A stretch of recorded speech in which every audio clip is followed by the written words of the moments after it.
सैफ अली खान का पूरा केस क्या है? 22 फरवरी 2012 की रात ऐसा क्या हुआ था जो अब सैफ अली खान को अदालत के चक्कर लगाने पड़ेंगे? साथ ही उन पर कौन से आरोप लगे हैं? ये सारी बातें मैं आपको इस वीडियो में बताने जा रहा हूं। मैं इस कहानी को आपके सामने शुरू करूं उससे पहले आपको याद दिलाना चाहूंगा कि मेरी ऐप अब अवेलेबल है एंड्रॉयड प्लेटफॉर्म पर भी और iOS प्लेटफॉर्म पर भी। तो आप अगर आईफोन रखते हैं या एंड्रॉयड फ़ोन यूज़ करते हैं, आप इन दोनों ही फ़ोन पर मेरी ऐप डाउनलोड कर सकते हैं ताकि आप मेरे साथ सीधे जुड़ सकें और आप कोई भी कंटेंट कभी मिस ना करें। तो चलिए आपको लेकर चलते हैं 22 फरवरी 2012 की उस रात, जिस रात सैफ अली खान का झगड़ा हुआ और उस झगड़े की वजह से अब हो सकता है कि बहुत जल्द उन्हें कोर्ट के चक्कर भी लगाने पड़ेंगे। असल में ये वाकया है मुंबई के वसाबी रेस्टोरेंट का। और इस रेस्टोरेंट में जिस वक्त सैफ अली खान अपने कुछ दोस्तों के साथ मौजूद थे, उस वक्त वहाँ एक और फैमिली थी जो डिनर कर रही थी, और ये फैमिली थी इकबाल मीर शर्मा की। साथ में मौजूद थी उनकी पत्नी तरीना पटेल और उनके ससुर साहब रमन पटेल। अब पूरा मामला जो बताया जाता है वो कुछ ऐसा है कि जहाँ पर ये लोग डिनर कर रहे थे, पास ही की टेबल पर सैफ अली खान और उनके दोस्त बैठे हुए थे और वहाँ पर बातचीत चल रही थी। सैफ अली खान थोड़ी ज़ोर की आवाज़ में बात कर रहे थे। इस फैमिली ने, ये जो इकबाल मीर शर्मा की फैमिली है, इन्होंने उन्हें आवाज़ नीची करने के लिए कहा, जिसके बाद बहस बढ़ने लगी। और बहस बढ़ते बढ़ते हुआ ये कि बातचीत मारपीट में बदल गई और कहा यह गया कि इकबाल मीर शर्मा के ससुर रमन पटेल के चेहरे पर, नाक पर मुक्का मारा गया, जिसके बाद ये पूरा मामला तूल पकड़ गया। जब ये केस दर्ज हुआ उस वक्त सैफ अली खान ने यह कहा कि मारपीट की शुरुआत दूसरे पक्ष से हुई थी और दूसरे पक्ष का ये कहना था कि इन्होंने हमारे ससुर साहब के नाक पर इतनी ज़ोर से मुक्का मारा कि फ्रैक्चर हो गया। बहरहाल ये पूरा मामला पुलिस के पास पहुंचा, गिरफ्तारी हुई, बाद में ज़मानत पर रिहा हो गए। आप जानते ही हैं मामला कैसे अदालतों में चलता है, लंबा वक्त लगता है। अब जाकर 24 अप्रैल को मुंबई के एस्प्लेनेड कोर्ट में ये आरोप तय हुए हैं और अब लग रहा है कि फिर से अब इस पूरे मामले पर सुनवाई शुरू होगी। दोस्तों, ये कहानी सिर्फ इतनी सी नहीं है। असल में ये जो पूरा वाकया पेश आया है वो एक ऐसे शख्स के साथ पेश आया है जो कि अपनी डिप्लोमेट ड्यूटी पर थे, यानी इकबाल मीर शर्मा जिनका मैं जिक्र कर रहा हूं, वो साउथ अफ्रीका की एक बहुत जानी मानी हस्ती हैं, काफ़ी बड़े पद पर काम करते रहे हैं, एक बिजनेस डिपार्टमेंट के हेड रहे हैं, और जिस वक्त ये वाकया हुआ है उस वक्त वो एक डिप्लोमेटिक पोस्ट पर थे। अब हम बात कर लेते हैं उनकी पत्नी तरीना पटेल की, जो कि वहाँ उस वक्त मौजूद थी। ये पूरा वाकया उनके पिता के साथ, यानी इकबाल मीर शर्मा के ससुर के साथ हुआ।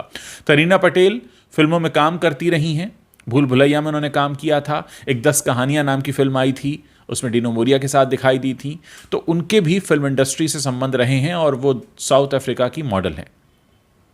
अगर हम बात कर लें इकबाल मीर की फैमिली की, तो इनकी मदर साइड में अगर हम जाते हैं, फातिमा मीर, जिन्होंने महात्मा गांधी के साथ काम किया था इंडिपेंडेंस मूवमेंट में, और उस ज़माने में उनकी माँ मुस्लिम थी, पिता हिंदू थे, और उस ज़माने में हिंदू मुस्लिम शादी कराई गई थी एक हिंदू मुस्लिम एकता को दिखाने के लिए।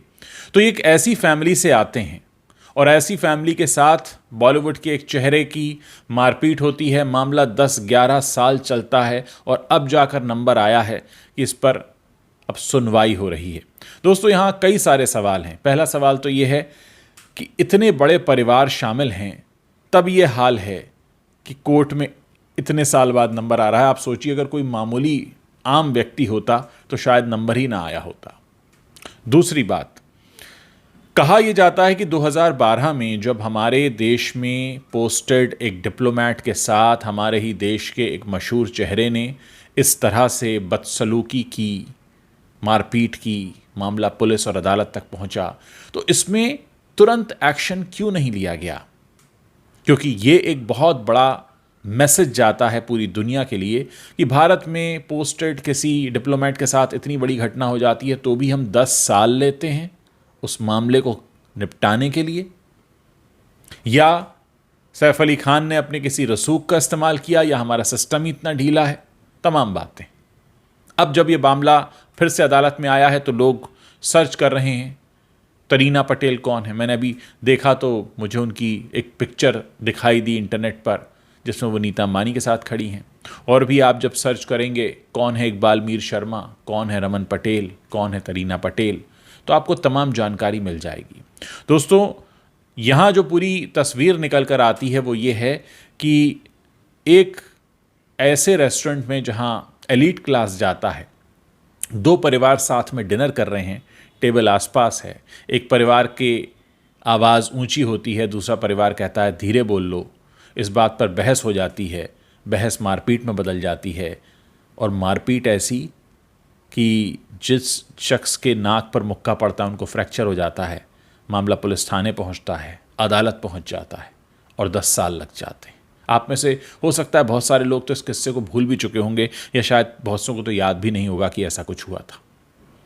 तो ये जो सिस्टम है, इसके बारे में सवाल ये है कि अगर यही कोई शख्स, कोई आम व्यक्ति रहा होता तो क्या बात इतने तक भी पहुंचती? दोस्तों, बहुत सारी बातें, ये सारी बातें आपको कोई बताएगा नहीं। एक ऐसा परिवार जो महात्मा गांधी से जुड़ा हुआ है, इतने रसूख वाला परिवार, और उनके साथ ऐसी घटना हो जाती है।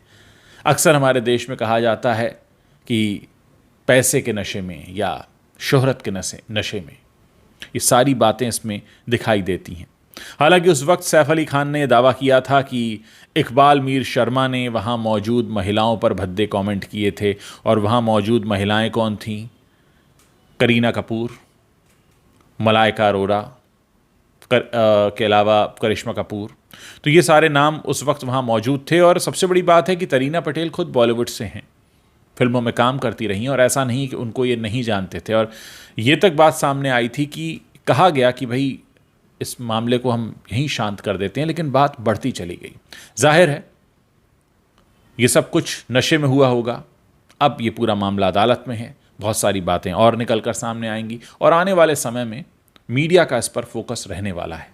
लेकिन ऐसे इंसिडेंट्स हमको ये बताते हैं कि हमारे समाज में क्या क्या होता है, कैसे लोग अपने रसूख का भी फ़ायदा उठाते हैं और कैसे लोग सिस्टम की ढीलेपन का भी फ़ायदा उठाते हैं। यहाँ दोनों ही बातें हैं, बात रसूख वालों की भी है और बात सिस्टम के ढीलेपन की भी है। और इस सब के बीच एक तीसरा सवाल आकर खड़ा हो जाता है कि अगर इस सब के बीच कोई आम इंसान फंसा होता तो शायद उसकी तो इतनी सुनवाई भी नहीं हुई होती।